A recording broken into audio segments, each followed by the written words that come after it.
Welcome everybody to today's webinar. I am recording this, so in a couple of days you should receive a link so that you can watch the recording or share it with your colleagues. It will also be on the website available, as all of our recorded webinars are. So I do want to let everybody know that I have muted everyone, and I will mute myself in just a minute so Jana does not have any feedback or background noise from the audio. So we're going to use this chat feature, which you guys have been doing a great job with introducing yourself. So use that chat feature if you have any questions while Jana's going. I'm going to monitor that, and I will let her know of anything that comes available or questions that she may ask also. So feel free to use that for anything you need. We've already had a great question about the certificates. So anything that you need today, use that chat feature. All right, so Jana. Jana is an educator. She has been in education for 30 years. So I would say she's an expert. She's old. Yes. She has served as a school district instructional supervisor and assistant professor at Western Kentucky University. She's a consultant, and she had taught high school social studies and English. She is a doctor of educational leadership, and she got her degree at the University of Illinois. She's also co-authored some books: Inquiry-Based Lessons in World History, Volumes 1 and 2, Inquiry-Based Lessons in U.S. History, Decoding the Past with Andrew McMichael, and Parenting Gifted Children 101 with Tracy Inman.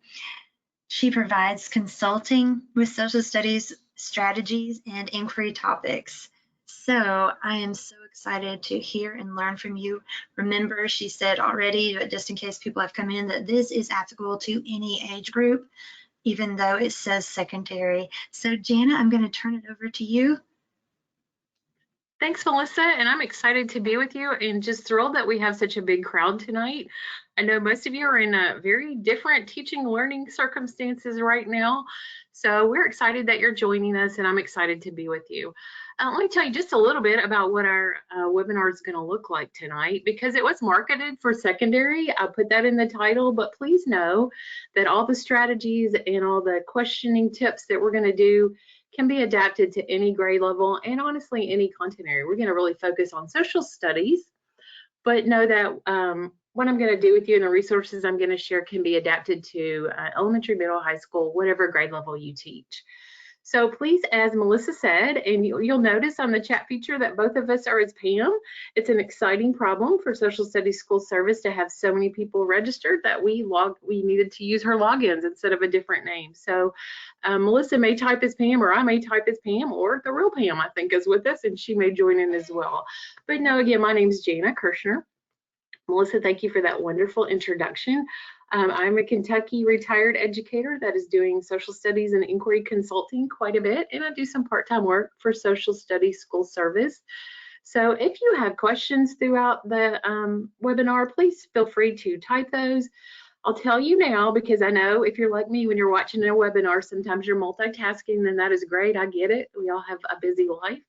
But there are going to be 3 different times in the webinar tonight when I'm going to have you respond to questions. So if I could get some of you commenting on those questions, that helps to kind of keep the discussion going in a format where I can't see your faces. So, so you'll see in yellow boxes on the PowerPoint slide when it says use the chat feature. So welcome to everyone. It looks like we have a very diverse group joining us tonight from across the country in different grade levels, so that's exciting. So let me kind of tell you, well, first let me tell you that I will be glad to share this PowerPoint. You'll get the webinar video, but if you're interested in the PowerPoint, I know sometimes it's nice to pull out slides. I really try to share everything I do. So I will end the session tonight with my email and website. If you want any of the things that I'm showing as a part of this webinar, I'll just have you email me and I'll be glad to send it with you. So please know that's available as you're listening. So here's our plan. Let me see, my little PowerPoint has locked up. So hold on one second. There we go. Our webinar plan for tonight is, so we're going to talk about a little bit about the foundation of inquiry to get everybody kind of established on the C3 framework. And then we're going to really focus most of our time tonight on the part of that inquiry cycle that is about questioning. And how do we design units and lessons around questions? And those are defined in the C3 framework as compelling questions and supporting questions. And then we're going to end the session tonight with some strategies to help students generate good questions that can guide your units and your individual lessons, and some resources that are available to help you with that. So this may be very familiar to some of you. It may be new to some of you, and wherever you are on that continuum, that is fine. The national document right now that most states are working off of for defining and giving us a foundation for inquiry right now is the College, Career, and Civic Life C3 Framework. And it was published in 2013. And it sort of defines or grounds social studies and inquiry right now. And almost all states are working to revise state standards in social studies based on this national framework.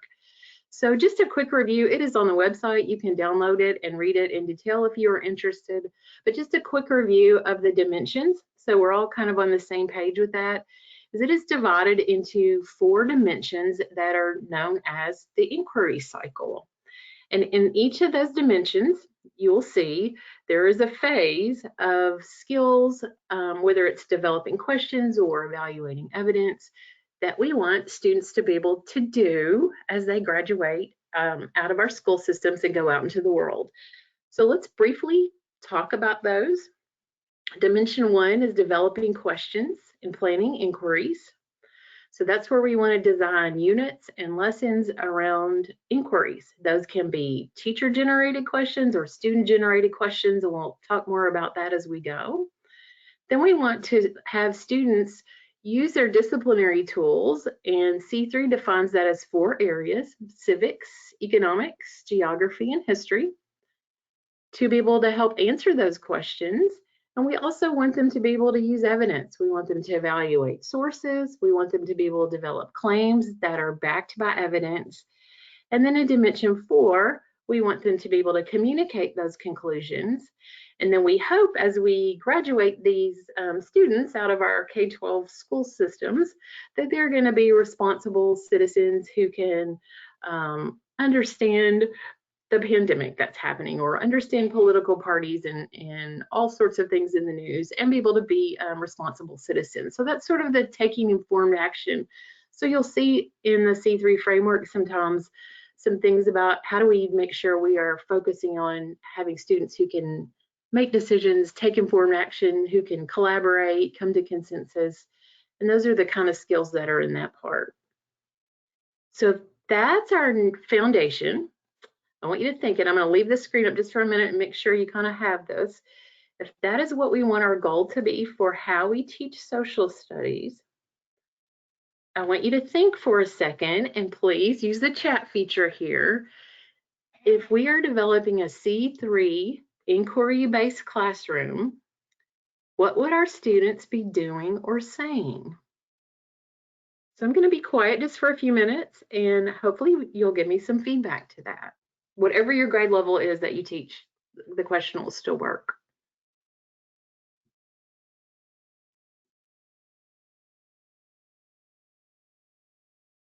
We got questioning, investigating, keeping up on current events. Thanks, Michelle, from a variety of sources. 2 good ideas in there. Talking, discussing, interacting with sources. I like that variety of sources. Writing, listening. Oh, that's very important too. I like the community involvement. Absolutely. Predicting, seeing some common patterns. Researching, answering questions. I like the academic discourse. And that's something we all know we sometimes have to teach students how to do. Asking questions, taking action.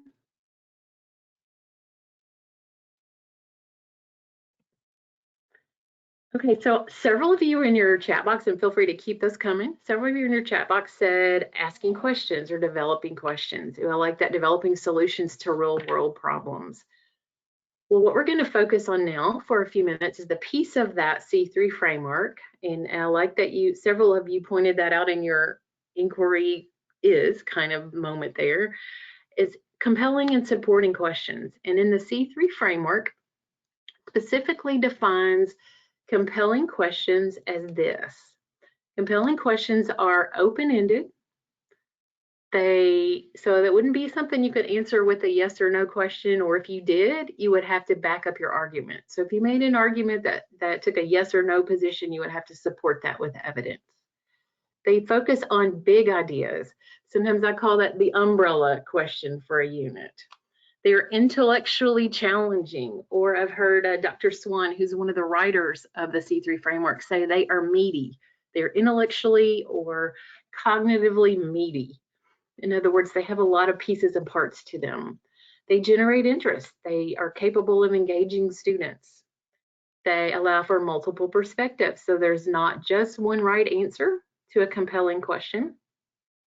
They can be answered in a variety of ways. So I might take a different position than you take, but I can back my argument up with evidence from the variety of sources that you all mentioned would be in a C3 based classroom.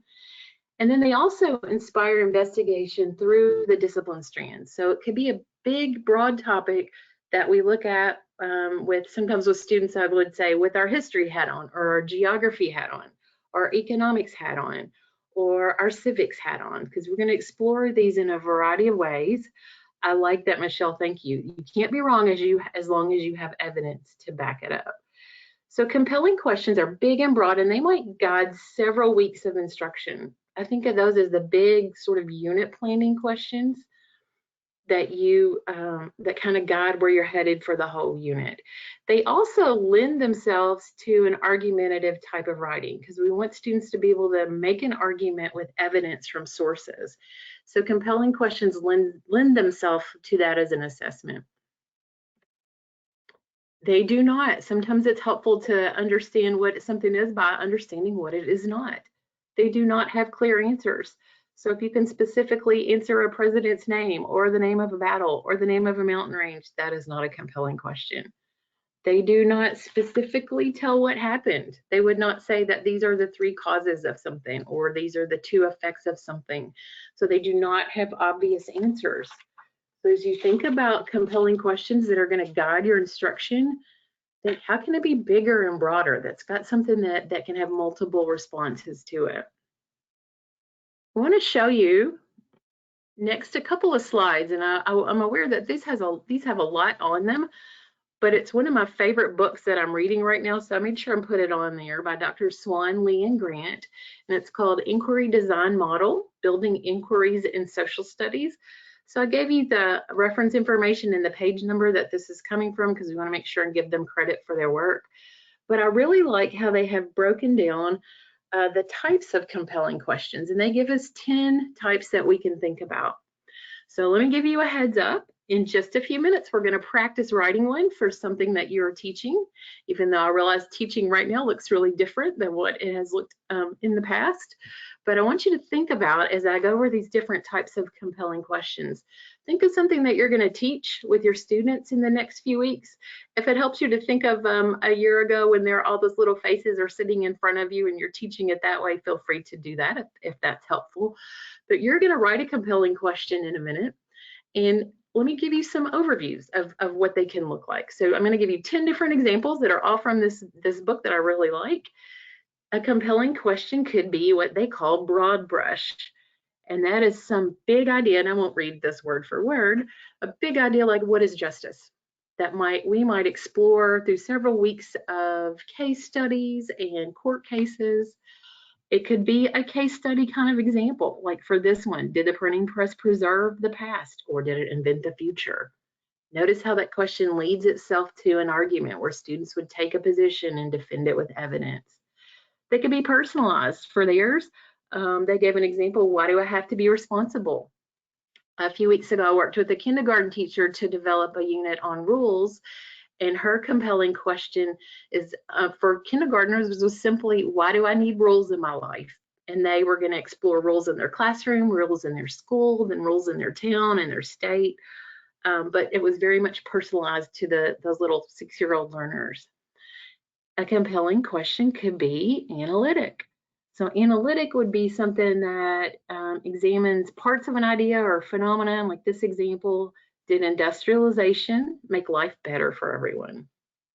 And you would have to take a position on that, but you've got to know a lot of pieces and parts of what happened in the Industrial Revolution to be able to make that argument. It can be comparative, and this example is, how could Americans be happier? So multiple things could work with that. That works sometimes really real well in geography content, a comparative kind of question. It works in government with presidential leaders or leaders from around the country. That works really well as an essential question. So broad brush, case study, personalized, analytic, comparative. Compelling questions could also be evaluative. So evaluative, notice this one was, the American Revolution avoidable? I've seen someone had this same content, was the American Revolution revolutionary? And they had to take a position on that. I've seen teachers use that one, was the scientific revolution really a revolution? And you would have to make a value judgment based on that. They could be problem-based. So focused on one thing, should freedom be sacrificed in the name of national security? So that's a big enough, broad question that could guide several weeks of instruction. I kind of like the wordplay one, although I admit sometimes I'm not as creative to make this one work trying to develop these, but I love it when I see a good one. So wordplay is like, notice this example, is free trade worth the price? So you juxtapose different meanings of the same word. So you're playing with free trade and price on that one. They could be ironic. Are there hidden meanings between the question, like, is greed good? So that would be a great question that could guide all sorts of things you could do in an economics class. And then I really like this mystery one too. I think this works well with a lot of history topics. And that's sort of, what's the real story behind the purchase of Manhattan, or what really happened? What really happened with the Boston Massacre? That works well in an example like that one. So kind of skim over those examples. And now we're going to practice, and I'm going to say, be brave. Everyone's learning this together. Some of you are experts at this. Some of you might not have seen this before. All of that is okay. And I'm going to let you check yourself. So it's a totally supportive, non-threatening environment. But here's what I want you to do. I want you to think of a unit topic that you're going to teach in the next few weeks, either digitally or face-to-face, if that's better. And then I want you to use the chat feature and write a compelling question that you might use to guide the unit, using those characteristics that we have just talked about. Is the Enlightenment over? I'm going to just read some out loud. What would be your idea of a great society? What level of government is best able to protect minority rights? Good thinking, everybody. I think I missed one. What was the dropping atomic bombs on Japan at the end of World War II an appropriate use of force? Oh, that's great. That lends itself to an argument. Was closing school for the remainder of the year necessary? Wow. Very authentic real world topic. And I'm saying these out loud, so these are on the video, so everybody can kind of see our examples. I support government. Why do we need laws? What rights are most important during a pandemic? Well, that's very relevant right now as well. How has federalism impacted the handling of the coronavirus pandemic? Okay, I got to admit, I'm kind of in awe of what you all are creating in this chat box. Why should I learn about migration across the world? There's that personal connection. Should Columbus Day be, sorry, mine scooted down, be on the calendar? That lends itself to an argument. Have people in government of the U.S. realized the dreams of the 50s and 60s? What do you think of the rules of your classroom should be? I like that one, very personal. Okay, feel free to keep doing that. I'm going to go ahead and switch the slide because I want you to self-check what you wrote. Why is the CDC a better source of information about COVID-19 than US Weekly Magazine? I like it. Another one about the pandemic and the federal government. Great job, everybody. Okay, I'm going to switch the slide, and I want you to look at the compelling question that you just wrote. And even if you didn't type it, maybe you have one in your head. And I want you to check yourself. Is your compelling question focused on your state standards? Because all of us kind of live and breathe in the classroom by our state standards and state assessments. So we wouldn't want to have a question that didn't at all target our state standards. So that's my first filter usually on talking about compelling questions. Is it open-ended? Is it intellectually challenging? Is it engaging to students? And I think sometimes that one's a tricky one as well, but lots of ones going about the pandemic right now. So absolutely, that is engaging to students. Is it broad enough to be answered using multiple perspective? And is it possible to answer through the lens of all the discipline strands? For instance, can we take a point of view of a history person? Can we go at this from the lens of geography? Can we look at it through the lens of economics and civics? And I think just some of those pandemic ones that came up, absolutely, there are multiple aspects of that one. Good thinking, everybody.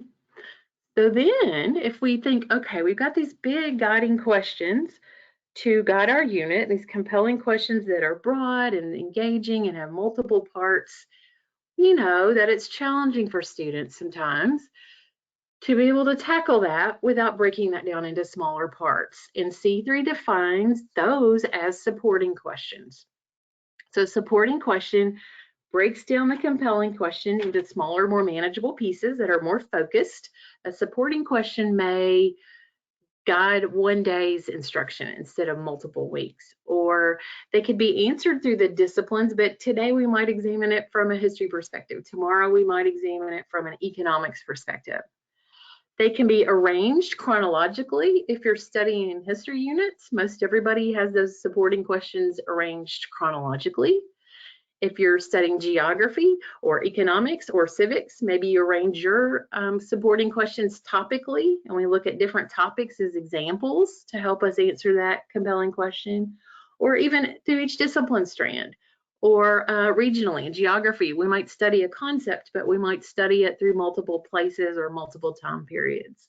So supporting questions break those big, compelling questions down into smaller, more manageable parts and help students scaffold information to be able to build an argument about the question. Example, and this is from the inquiry design model I was telling you about. So if our compelling question was the American Revolution avoidable? And that's one of their evaluative examples. Notice those supporting questions. Well, we know students won't know all the details they need to know about the American Revolution.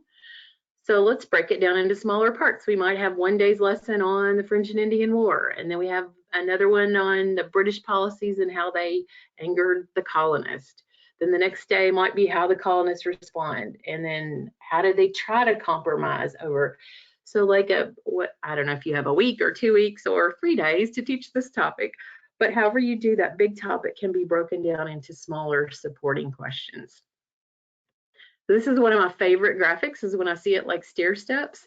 So if you think of your end game is that compelling question and you're moving students from introducing that compelling question to at the beginning of a unit to being able to make an argument about it at the end of your unit, then those supporting questions along the way help scaffold that learning and build that complexity needed to be able to answer that compelling question. So how do we put all that together? So this is, I'll be honest, this is a strategy, a 4-part strategy that works for me that I used when I was teaching. This is kind of how I organize planning units and lessons. This is how I've done instructional coaching with social studies teachers, and this is what I use to write lessons with. It is not anything profound, but if this structure helps you, feel free to use it. And I just sort of break it down in my head in a 1, 2, 3, 4 step process. We're going to really focus on step 1 in this webinar, but I wanted to show you the whole thing so you would see the big picture. So as I think about planning, I think about the very first thing of inquiry lessons or units, whichever you plan. You may be a day-to-day planner or a big unit planner. It works either way, is we got to have a question. So if it's my big unit question, that might be my compelling question. But then I've got to break that down into smaller supporting questions along the way. So those questions can be teacher generated, like you all just had some fantastic teacher generated compelling questions. They can also be student generated. And I'm going to show you some quick, easy strategies to help get students involved in generating some questions that can guide your unit. So that's where we're going to spend our time tonight.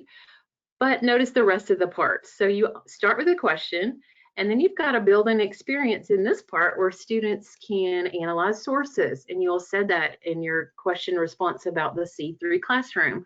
So they need to look at maps, at artwork, at primary sources, secondary sources, all of those things to be able to come up with an answer and make an argument about their question.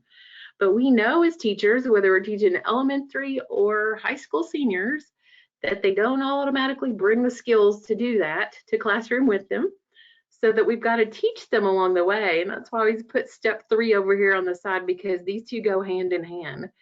We've got to teach them literacy strategies and skills for analyzing sources at the same time. So that's kind of the middle of your unit, the meat of your unit. And then we assess that big compelling question by getting students in some way to communicate claims. And what we mean by that is we want them to answer that question or questions, making an argument with evidence for sources. And that 1, 2, 3, 4 step works no matter what your grade level, your content area, that'll work. So feel free to use that if that is helpful to you. And I want to show you some examples of some of those strategies and kind of a sample lesson of how I think through the process. So the key, I think, is as we think about moving to our inquiry, some of you may be all inquiry based already. Some of you are taking steps along the journey. And wherever you are, I think this is important to remember that inquiry-based teaching, or just inquiry, is having students use a variety of sources, but to think of those sources as evidence or clues to answer a question. So our one-day lesson could be a small supporting question with evidence and clues, and they answer that in a day. Or we plan our whole unit around a compelling question, and we provide them all types of sources, and you all said that from the very beginning, as evidence or clues to help them answer that question. So sometimes it's as much flipping our mindset as teachers that we're teaching towards questions, and we're using sources that we've always taught with in social studies. We're using those sources as clues or evidence to come up with answers to questions. So let me show you some quick, easy ways, some of my favorite strategies for getting students to generate questions. So remember we said at the beginning, these questions could be teacher generated or they can be student generated. But realistically speaking, we know sometimes students have trouble at developing questions. They don't have the background knowledge sometimes to be able to know what is a good question. And quite honestly, if we're honest about it, compelling questions are hard to write, even when we have majors in those subjects and have taught for several years. Or if you've had the experience of teaching a new prep, it's almost like starting over. It's hard to know what a compelling question is for multiple weeks of instruction when you sort of just barely know what you're going to teach tomorrow. So students are in that same boat sometimes. So let me show you these 3 strategies that I think are really powerful to get students to generate some questions that you can use to guide your lessons and units. The first one is I notice, I wonder. And again, you are welcome to email me after this or in the next few days, and I'll be glad to send you any of the Word documents that I'm showing as pictures on this PowerPoint slide. I noticed, I wonder is not new. It's been around for a while, but this is just a little chart, and you're going to show students some sort of visual or video clip, or you can make that anything you want at the beginning of a unit and have them jot down what they notice. And then in this second column, they would jot down, what do they wonder about? This is another way to do it. And if you Google these, you'll see lots of examples. An elementary teacher a couple months ago sent me this one that she adapted it and made it a see, think, and wonder. And she wanted them to use some photographs. And she put a little note, observations only. Remember, you're only saying what you see in the photograph, what you think it means. And they had been practicing working on inferences in their reading class. So she put that word there. And then what questions do you have? So I notice, I wonder, I see, think, I wonder. Let me show you what it looks like in a history example. And I used an ancient history example. So if you are familiar with this content, if you teach it, if you would pretend for a moment that you are not, because I try to pick something that maybe everybody's not quite as familiar with. So I'm going to give you a question that you would answer. We're going to pretend for a second you're a student. So I'm going to give you a question, a teacher-generated question. What really happened to the Harappan civilization in ancient India? And that is going to be my compelling question that would guide several days of instruction. But I'm going to let you generate some questions as well. And we're going to start looking at a couple of seals. And these are artifacts or pictures of artifacts that were uncovered at Mohenjo-Daro, which is one of the cities in the Harappan civilization. So if we were doing this face-to-face, I would give you the handout of I notice, I wonder, and have you write in the boxes. But we're going to use the chat feature. If you will just write either one, what you notice or what do you wonder about from the pictures of these two seals?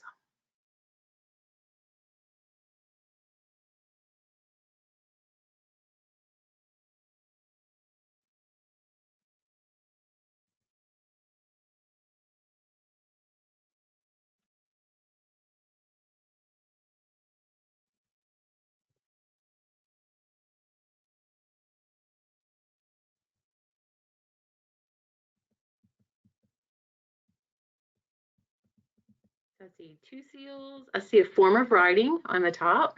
Okay, thank you.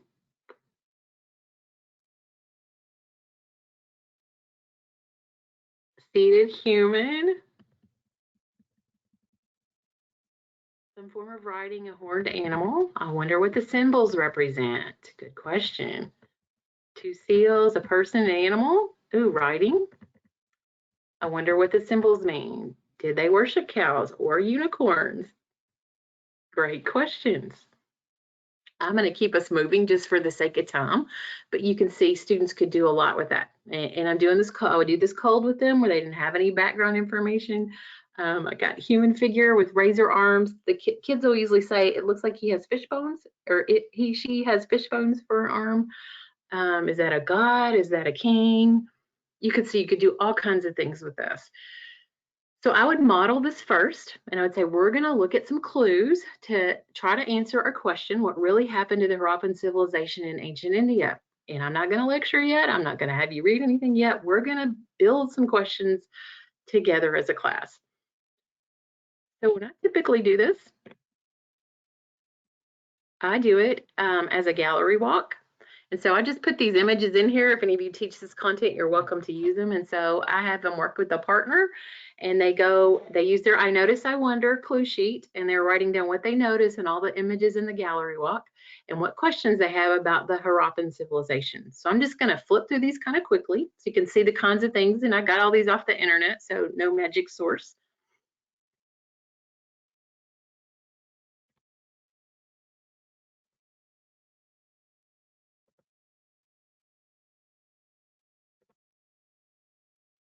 So students would go with a partner and they would complete their I notice, I wonder question. Then I would have them work either in small groups or work with their partner and use the evidence. And I would really, depending on where you are in your class, if they're used to this, you may have to model it a little bit, or if they've done it for a while, they get better at this the more they practice the skill. But use the evidence and make a hypothesis that answers the question. Now that's kind of what we would call a sciencey word, but it works really well in social studies as well. So they have to make a hypothesis answering the question using evidence from our gallery walk. So then as a class, and I just put the next steps on the slide for you here, we would talk about what are your I wonder questions. I might write those on the board. We would have a class discussion. Where could we find those answers? Then the next few days, we would investigate a variety of sources. We might use our textbook reading, we might use a video, we might use pictures, online sources, articles. And the key is they are using those sources to come up with an answer to the compelling question I gave them, but also to their own questions that they generated in their I Notice, I Wonder. So there's student generated questions and their teacher generated questions. So I gave them one to start with. That would be our big compelling question. And then they generated, they generate I Notice, I Wonder questions that are smaller and might guide individual days of instruction. So notice we had the teacher generated, we had some student generated, we would have had a variety of sources in our gallery walk, and some readings that would follow up. And then somehow we would assess that question, having them communicate conclusions. So it's that 1, 2, 3, 4 step. So I Notice, I Wonder is a quick, easy strategy to get kids to generate questions. Another one that I really like, and this one has been around for a long time, and it's hard to practice this one because I need to flip slides, but I will be glad to email you this as a Word document if you want this cue chart.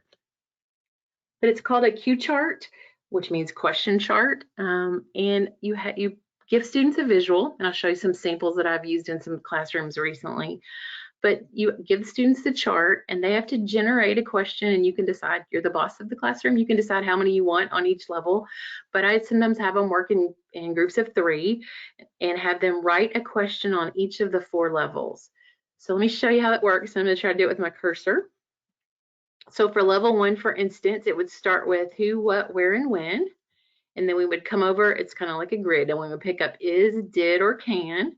You can change verb tenses if you need that to be are or do. So a factual question or level 1 would be there. In this quadrant, level 2, we would have who, what, where, and when. And it would be would, will, and might.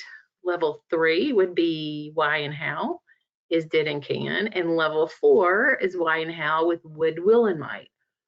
So you can see, teacher tip here, the arrow there is the complexity of the questions, the cognitive levels with these DOK or Bloom. They get higher as they go up and to the right. So students could generate questions, and you could use those questions to guide your instruction. So I want to show you that again. I'll be glad to email you that if you want it. But I'm going to show you some examples of how to do this with a map, for instance. Like for a Jamestown unit, this is a great way to start. If you put this map up there, and this is actually a historic map, 1612, and use that cue chart, students will typically come up with, they start with the quadrant ones, what are the trees, who's that in the top corner, and they'll get all the way up to why would people want to go there, which is what you want, and that's probably how your standard is worded as well. So the cue chart just gives them a focus, but you have to show them something to be able to write the questions off of. So you could use a map. Again, all these slides have the sources if you want any of this. You could use a painting. This one works really well with Age of Exploration or Clash of Cultures, Global Encounters, whatever you call that unit if you're a world history person. Or I did this with a teacher a couple months ago at elementary level. Her standard was about markets and economics, markets and buyers and sellers and products and consumers, producers and consumers. And we just started out with pictures of markets around the world. And she worked on the cue chart, had students develop questions just based off photograph. So it worked really well. And they ended up, you can have them pick their favorite questions. You can pick one in each quadrant, and you write those in the board and let those guide the rest of the unit so that they're actually looking for answers to their own questions. One more strategy, and I put the source on this if you want more information. It's called question formulation technique, and it comes from Rothstein and Santana, and their book is Make Just One Change. And their premise is that in schools we teach kids to answer questions but not ask them. So this is a process called the question formulation technique, or shortened as QFT, to teach students to ask good questions and develop good questions. So it is literally a step-by-step process, and I put the steps on the slide, but if you go to their website, writequestion.org, they have PowerPoints, they have handouts, they do videos, they share all their resources. But it's a similar way to start it as the cue chart. You have to have a question focus or a cue focus. So some sort of visual map or photograph or political cartoon. You put students in groups and give them 2 minutes to produce as many questions as they can. They're brainstorming, they're not judging, they're not filtering or answering. And then you have them go through their list after a couple of minutes and categorize them as open or closed. And then you have them prioritize. So they'll put a C and an O, and then you say, of that list, what do you think are the 3 most important questions? And you have them share those out with the reasons they picked them. Then you would, as a class, come to some consensus and let those questions guide the unit. So again, writequestion.org if you want more information on that. This is just an example that I worked with an 8th grade teacher to do earlier in the year before the pandemic. And this was our question focus. And this is the Bill of Rights unit. I'll tell you this in an 8th grade class. This is what we put up for the Q focus. And we gave kids 2 minutes to write their questions. And I'd put some of those in the slide. These are authentic 8th grade questions, and you'll see 8th grade language.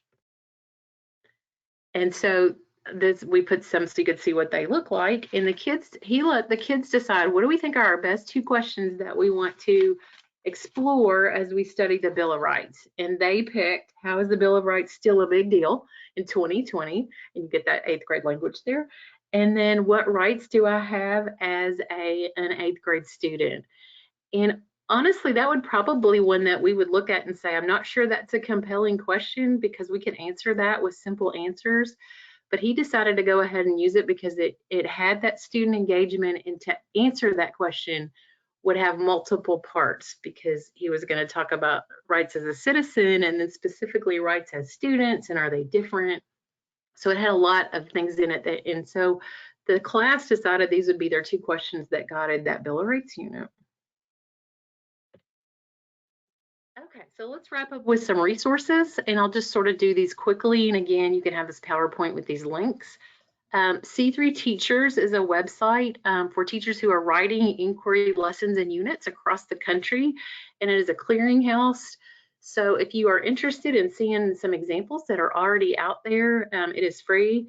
You can search by grade, you can search by topic. I would say search by topic as opposed to standards or grades, because it's different in every state. But let me give you an example of a couple of ones I just pulled the questions from. So global trade is an elementary one, and their compelling question, why do countries need each other? And then you can see they're all broken down into supporting questions. There's a high school one on immigration. So that question is anything new about today's immigration debate? And then notice it's broken down into supporting questions that go with it. So c3teachers.org. They also have an inquiry design model if you are new to this, or you want some structure for having your teams develop inquiry lessons.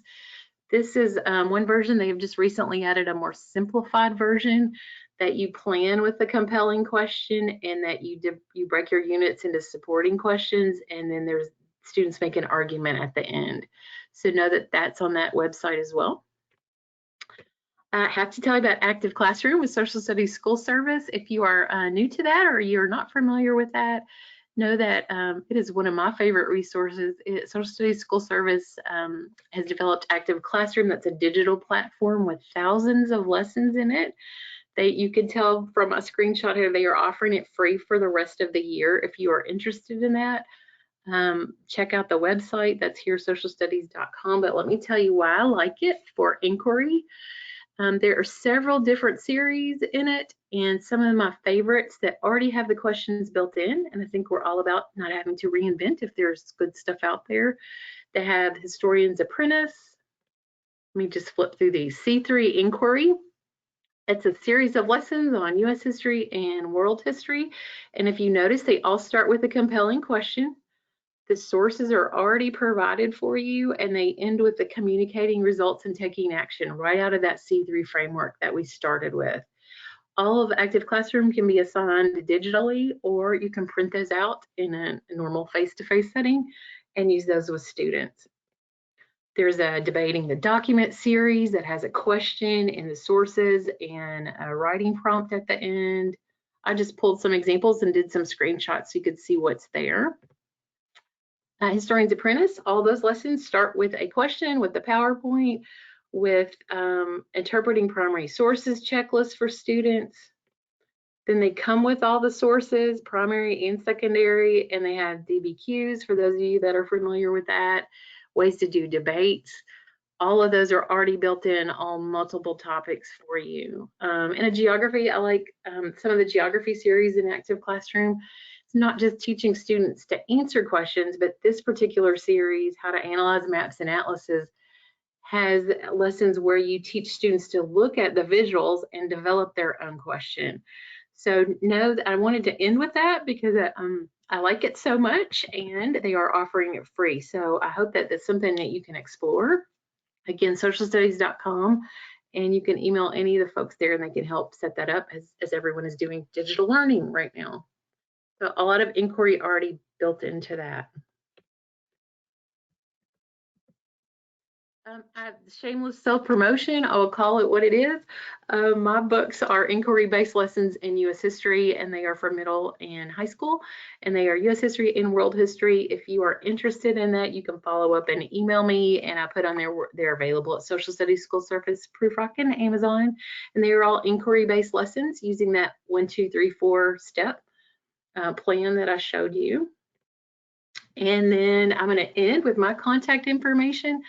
So if you want any of the things I did in the PowerPoint presentation tonight, or you want the PowerPoint itself, feel free to email me.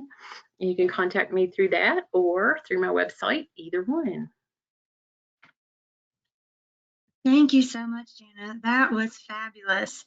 And I don't know if you saw Justin Langle commented and said that he also loved Active Classroom. But thank you so much for these resources and all of the ideas. And I love that you're sharing. So make sure that you use this contact information if you want any of those items, just as she said, which was the PowerPoint and any of the Word documents. Wonderful ideas and absolutely applicable, as you said, to all age groups and to online learning.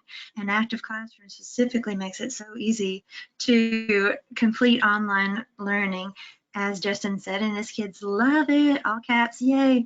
And it's hard to cheat, which is a topic that has been in conversation lately about some of the AP exams and different things that we are having to figure out very quickly.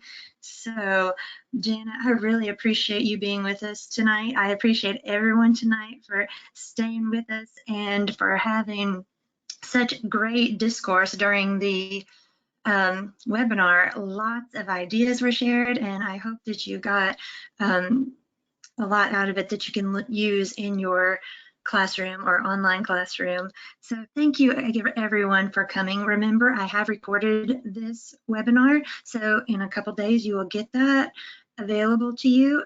Also, you'll have a quick survey at the end to just answer, let us know how we're doing and ways that we can improve. We appreciate if you fill that out. So once again, best wishes to everyone, and thank you for coming tonight. I'm going to go ahead and stop the recording. Thanks, everyone.